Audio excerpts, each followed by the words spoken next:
Hello student, once again welcome back my channel.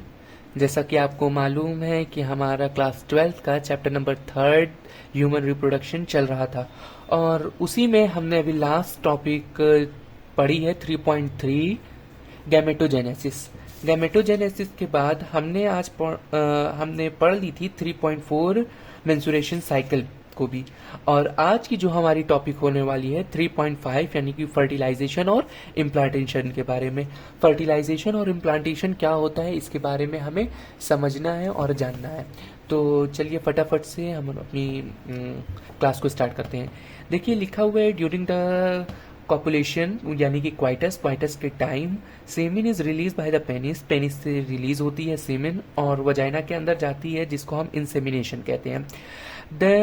The motile sperm swim rapidly, और जो motile sperm होता है यानी जिसके अंदर इतनी ताकत होती है वो क्या करता है, रैपिडली स्विम करता है पास थ्रू द कार्विक्स, जो कार्विक्स से पास होता है और इंटर करता है यूटेरस के अंदर, and finally reach the ampullary reason of the Fallopian tube. और फाइनली ये मेहनत करते हुए, कोशिश करते हुए कि कहाँ पहुंच जाता है, फलोपियन ट्यूब के अंदर, जैसा कि फिगर नंबर 3.11 बी में दे रखा हुआ है। 3.11 बी यानी कि ये इस जगह पे पहुंच चुका है और इसके आगे की जो कहानी एच तक है उसको हमें पढ़नी है। चलिए इसके आगे पढ़ते हैं कि लिखा है the ovum release by the ovary is called transported to the ampullary region. जो ओवम होता है वो रिलीज होता है ओवरी से और ट्रांसफर होता है एम्पुलरी रीजन पे, वेयर फर्टिलाइजेशन टेक प्लेस, जहां पे फर्टिलाइजेशन होता है। Fertilization can only occur if the ovum and the sperm are transported simultaneously to the ampullary region. ये तभी होता है जब स्पर्म और ओवम एक ही टाइम पे आके और क्या करें, फर्टिलाइज कर जाएं, एक दूसरे से मिल जाएं, तभी फर्टिलाइजेशन अकर होता है। This is the reason why not all the collaborations lead to be a fertilization and pregnancy. यहाँ ये वो रीजन है जहां पे हमेशा प्रेगनेंसी जो है अडॉप्ट नहीं होती है।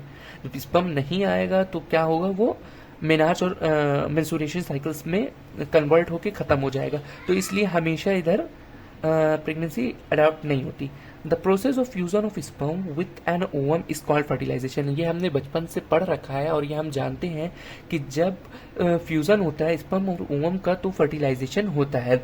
ड्यूरिंग द फर्टिलाइजेशन के time a sperm come in contact with the zona pellucida layer of the ovum. ये क्या होता है, जब फर्टिलाइजेशन होता है उस टाइम स्पर्म जो है, मान लीजिए ये हमारा क्या है, ये मान लीजिए ओवम है, इस ओवम के जब लेयर में ये स्पर्म आ रहा है तो ये स्पर्म क्या करता है, उस लेयर को क्रॉस कर जाता है ना, यानी कि ये देखिए ये फिगर दिया हुआ ना, ovum surrounded by the few sperms, जो कुछ स्पर्म से ये क्या है, घिरा हुआ है। ये जोना प्यूडिका, ये सेल्स है जोना प्यूडिका, और ये क्या है, cell of the coronal radical का ये क्या है, सेल्स है, और ये जोना प्यूबिका है और ये हमारा ओवम है। ये क्या करता है, उसके बाद ड्यूरिंग द फर्टिलाइजेशन के टाइम स्पर्म आता है और कांटेक्ट में आता है जोना प्यूडिका के ये क्या आ गया, कांटेक्ट में आ गया। ये आ रहा है ना, देख रहे हैं ना, इधर अटैच हो रहा है जाके, तो ये क्या करता है, जूनिका प्यूडिका के कांटेक्ट में आता है जो ओवम के साइड में होता है, and induce change in the membrane that block the inter of the additional sperm. ये सारे स्पर्म्स जो आ रहे हैं ना, ये जूनिका प्यूडिका के करीब आ गया, ये जब इसके करीब आता है, इसके अंदर जब चला जाता है, तो ये जूनिका प्यूडिका क्या करता है, अपने किनारे किनारे जो भी सेल्स होते हैं जिससे अदर स्पर्म जो है अंदर आ सके, उसको क्या करता है, ये ब्लॉक कर देता है, जिसकी वजह से और कोई स्पर्म अंदर ना आ सके। यानी कि एक टाइम में एक ही ओवम में एक ही स्पर्म क्या होता है, ऐड हो सकता है, उसके अलावा और स्पर्म जो होते हैं ऐड नहीं हो सकते। Does it ensure that only one sperm can fertilize and ovum. तो ये इंश्योर करता है कि खाली एक ही टाइम में एक ही स्पर्म क्या होता है, फर्टिलाइज होता है एक ओवम से। The secretion of the Acrosomes help the sperm enter into the cytoplasm of the ovum through the zona pudica. अब स्पर्म जो होता है वो एक्रोजोम को अपने अंदर सिक्रेट करता है जिसकी वजह से वो क्या करता है, साइटोप्लाज्म के जो जूनका प्यूडिका है और प्लाज्मा मेम्ब्रेन जो है इसके साइड में उसके अंदर जा सकता है. किसकी वजह से, किसकी वजह से, एक्रोजोम की वजह से वो इसके अंदर जा सकता है. अगर वो एक्रोजोम सिक्रेट ना करता तो वो ओवम के अंदर वो स्पर्म नहीं जा सकता था. और वो सबसे बड़ी बात यह है कि वो मोटाइल है, उसके अंदर उतनी कैपेबिलिटी है कि वो वहां तक पहुंचा, और जो उसके पास तक नहीं पहुंच पाए इसका मतलब है कि उसके अंदर वो कैपेबिलिटी, वो सलाहियत, वो ताकत, वो कुव्वत नहीं थी कि वो उस ओवम तक का पहुंच पाते. ठीक है. The induced completion of the mitotic division of the secondary oocytes. और इधर क्या होता है, दूसरा जो सेकेंडरी oocytes है वो स्टार्ट होता है और माइटोटिक डिवीजन होता है. The secondary mitotic division is also unequal and result in the formation of the secondary polar body. और ये क्या करता है, माइटोटिक डिवीजन ऑल्सो अनइक्वल होता है और रिजल्ट क्या देता है, formation of secondary polar body का फॉर्म करता है. एंड हैप्लॉइड ओवम oocyte और हैप्लॉइड ओवम को भी ये क्या करता है, फॉर्म करता है. Soon the haploid nucleus of the sperm and that of the ovum fuse together to form a diploid zygote. क्या करते हैं, जो हैप्लॉइड न्यूक्लियस जो होते हैं और स्पर्म जो होता है वो क्या करते हैं, अपने आप को फ्यूज कर लेते हैं और डिप्लॉइड जाइगोट बना लेते हैं. How many chromosome will be there in the cytozygote. तो आपका क्वेश्चन ये है, आप कमेंट बॉक्स में बताएंगे कि हाउ मेनी क्रोमोसोम, कितने क्रोमोसोम होते हैं जाइगोट के अंदर. वन हैज टू, अब आगे देखते हैं. One has to remember that the sex of the baby has been decided at this stage itself. और इस स्टेज पे, यानी कि जब जाइगोट बन जाता है तो उस स्टेज पे ये भी डिसाइड हो जाता है कि बेबी का सेक्स क्या रहेगा. Let us see how. देखते हैं कैसे. As you know the chromosome pattern in the human female XX and that in the male XY. आप जैसा कि जानते हैं कि क्रोमोसोम का पैटर्न जो फीमेल के अंदर होता है वो XX का होता है और मेल के अंदर जो होता है XY का होता है. Therefore all the haploid gametes ova produced by the female have the sex chromosome X where the male gametes sperm the sex chromosome X और Y. तो इसलिए जितना भी क्रोमोसोम्स फीमेल के अंदर होता है वो XX होता है, लेकिन स्पर्म के अंदर XY पाया जाता है. तो इसलिए 50% ऑफ स्पर्म कैरी करता है X क्रोमोसोम और वहीं 50% कैरी करता है Y. After the fusion of the female and the male gametes, female और मेल गैमीट्स का फ्यूजन होने के बाद जो जाइगोट बनता है वो कैरी करता है XX और XY.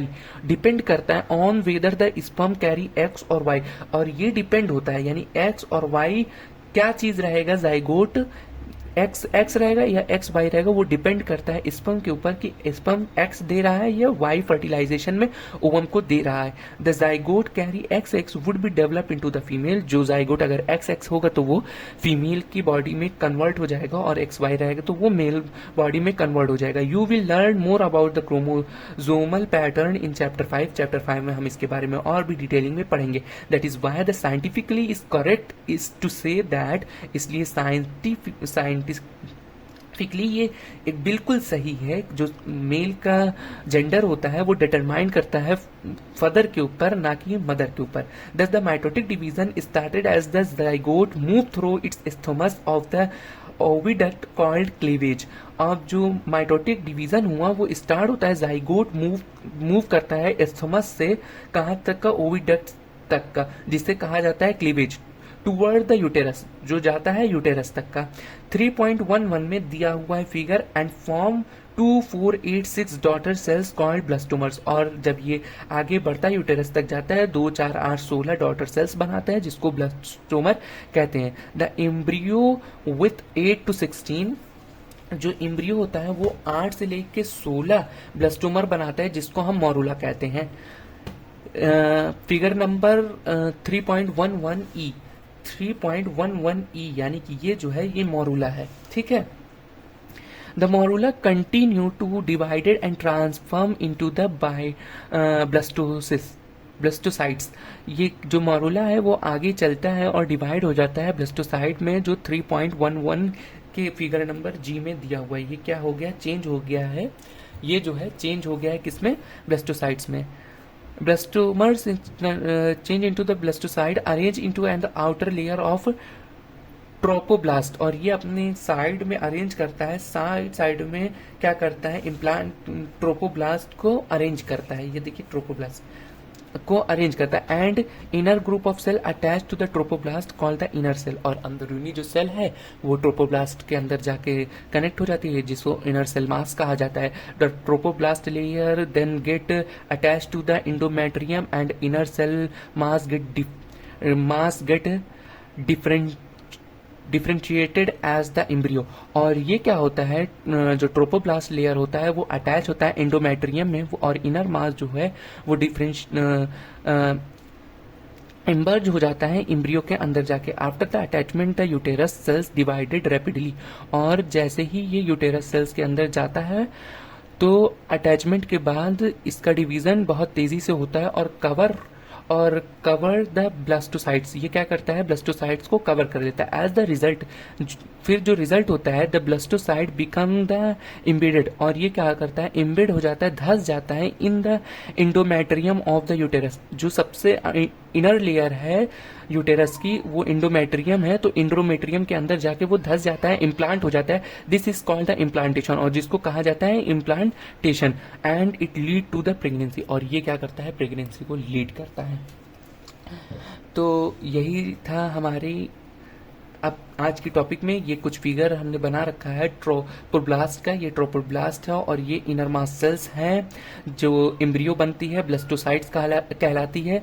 और ब्लास्टोसेल्स जो है वो ये इतनी जो गैपिंग होती है उसको ब्लास्टोसाइट्स कहा जाता है। तो आज की वीडियो में बस इतना ही, मिलते हैं अगली वीडियो में प्रेगनेंसी एंड एम्ब्रियोनिक डेवलपमेंट में। उसमें हमने क्या सीखना होगा कि किस तरीके से प्रेगनेंसी अटैक हुई, उसके बाद एम्ब्रियो किस तरीके से फीटस और प्लेसेंटा में जो होता है वो कन्वर्ट होता है, इसको देखना है। और एक और लास्ट टॉपिक अगले ही वीडियो में पढ़ेंगे, पर्चुएशन एंड लैक्टेशन, यानी कि मदर फीडिंग मिल्क के बारे में हम इसमें पढ़ेंगे और इस चैप्टर की डी एंडिंग करेंगे। तो मिलते हैं अगली वीडियो में। जब तक के लिए आप इस टॉपिक को बहुत ही अच्छे से देखिए, चैनल को सब्सक्राइब कीजिए, वीडियो को लाइक कीजिए, जो क्वेश्चन पूछा गया है उसका आंसर कमेंट बॉक्स में दीजिए। मिलते हैं अगली वीडियो में, तब तक के लिए बाय बाय।